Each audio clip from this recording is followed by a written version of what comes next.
Here we are. Okay, awesome. Okay, so today I'm going to be talking about the question, is shame the secret to security? So spoiler alert, yes. But I'm going to go into a little bit of detail around how that is the case from my perspective.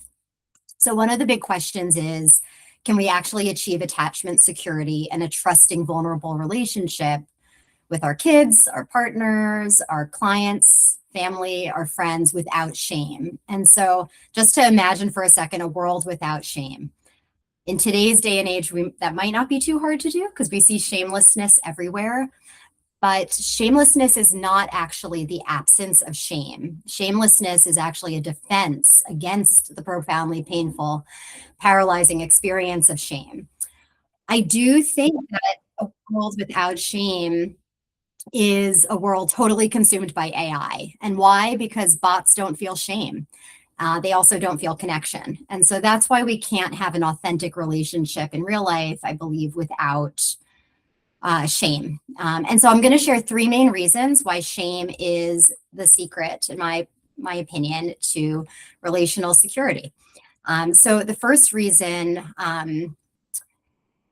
is that shame, the first pillar is shame is a tool for teaching and learning.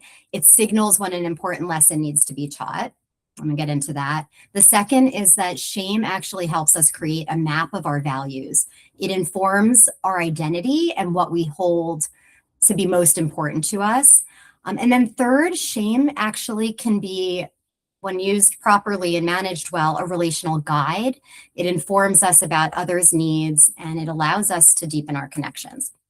So in terms of the first pillar, shame as a tool for teaching and learning. That kind of sounds simplistic, I think. This idea, if you violate a norm, I shame you, and then you learn not to do it anymore. But the problem is that remaining in shame is such a wholly uncomfortable state that if we stay there, we actually don't learn the right lesson. The lesson we learn instead is anti-relational.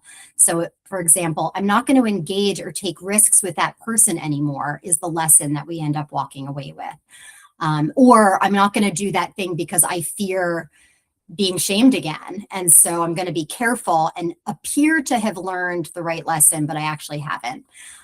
But if a teacher, parent, or therapist communicates clearly what the violation was in a way that allows for repair, then shame becomes the teacher. And so I'm going to give you a quick story about my son and I. When he was about 4 years old, he got really frustrated playing with a game on a cracked iPad.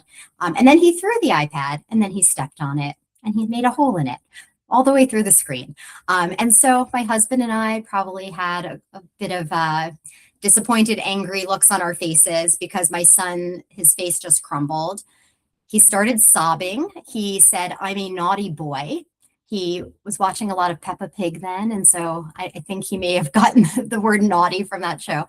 And then he ran up to our room and kind of hid in the corner and tucked himself into a little ball.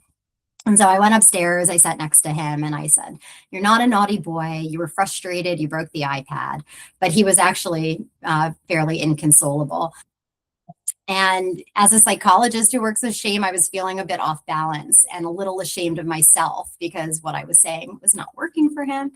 Um, and I proceeded to, try a couple of different phrases, different things. And then finally I landed on this. I said to him, "Even when you're upset, even when you step on the iPad, I still love you."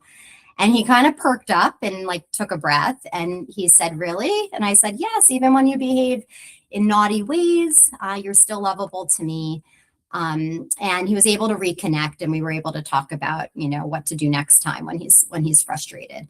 So the takeaway was really for me that teaching and learning can't happen in disconnection, and therefore it can't happen in shame because shame is disconnection. You have to find a way out of the shame in order to teach. And in order to learn. So shaming a student for getting out of their seat, for example, which my older son does a lot, just teaches him that he isn't safe with that teacher. Shame signals that a lesson is needed, but the repair process is where the true learning happens. So the moment, with my son was a real turning point for me as a parent because it crystallized something really vital for me as a therapist. It showed me that shame isn't just a reaction to a broken rule. It's actually a compass for what we value, which leads me to the second pillar. Shame informs us about what our values and our identity is. So a value my son holds, my now 5-year-old, at the time he was almost 4, is that he's a good boy who follows rules. The fact that he went straight to that shame place is information for us that he has internalized certain values about the kind of kid he wants to be. And so I think we see this with clients too. I imagine, some of you have had clients who've come late and then they apologize profusely. And they might be dipping into their own shame because they value punctuality or want to signal that they value therapy or that they're considerate and thoughtful and respectful of our time, right? And so these pieces of their identity, what kind of person they are, comes up around feeling badly for being late. And I think we have to also recognize shame signals our own values as therapists. Many of us feel shame when we feel annoyed, disgusted, or bored by our clients. We might ask ourselves, what kind of therapist am I if I'm annoyed with my client? I had an experience feeling kind of, maybe, sort of just like daydreamy and not focusing with a certain client, and then felt a little dose of shame around what kind of therapist am I that I'm not able to like stay with this person and stay in connection. And so we do often do this thing where we justify our feelings by victim blaming, using the word we all were taught in graduate school. I think all of us have probably heard the resistant client, the treatment resistant client. And instead of seeing, our own judgmentalness coming up as a way to protect us against our own shame, we can see that as shame telling us our values. So, part of my identity is being compassionate and effectual as a therapist. And then when I judge myself for not aligning with those values, instead I can maybe pivot and get curious. Often the client's behavior is actually how they are managing their own shame. So when we stop labeling our own clinical frustration as a deficiency and start seeing it as a reflection of our professional values, the entire room changes. We move from judging the resistant client to being curious about the shame-prone client. And I think that shift is exactly what allows us to enter the third pillar, which is using our own emotional honesty to deepen the relational dynamic. And so I think we see these ruptures in our offices and we call them, okay, we've had this difficult session or this is a difficult client.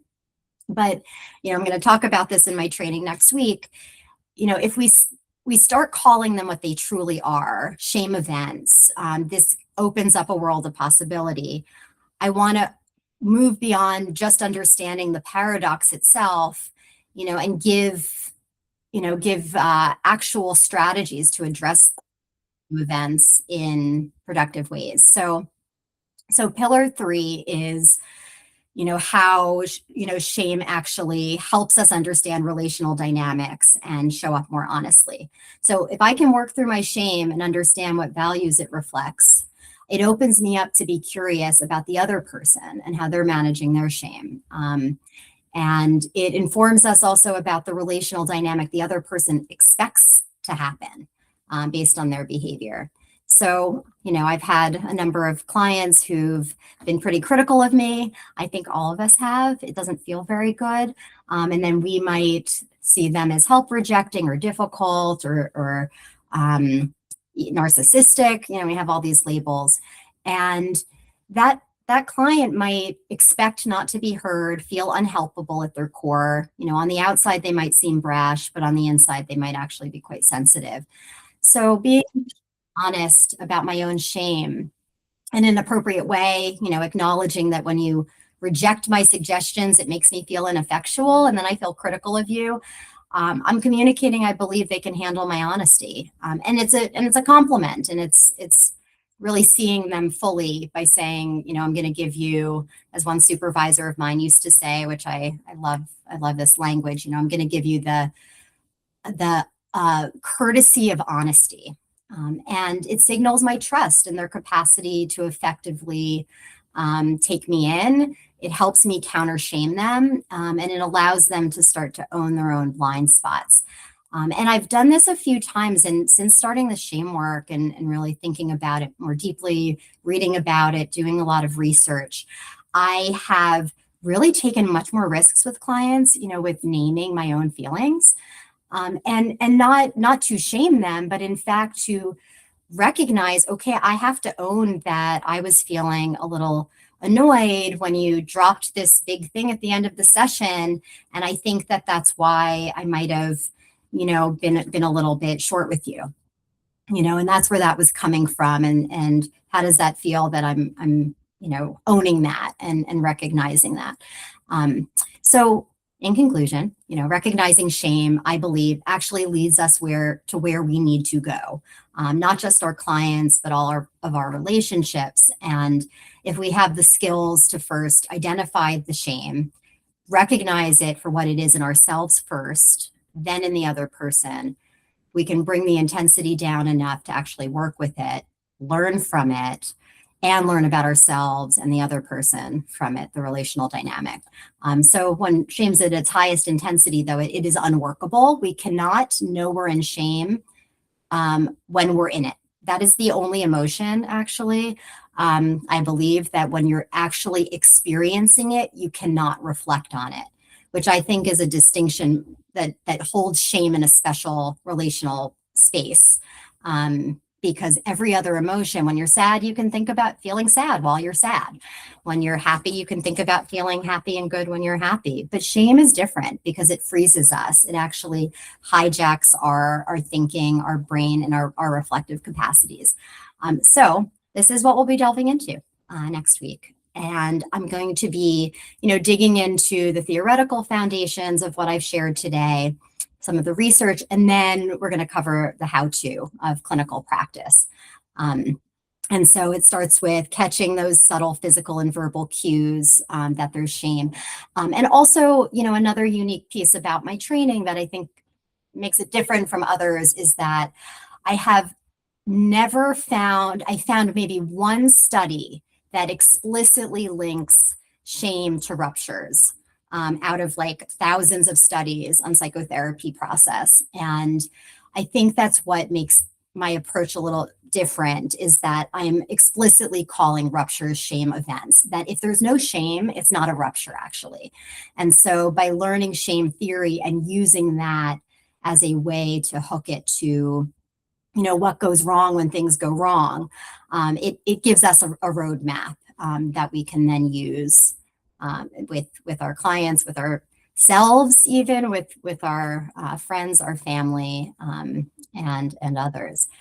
So I am going to stop here. I'm going to stop the recording here and open it up if anybody has questions. Oh, and somebody was waiting to come in. Whoops.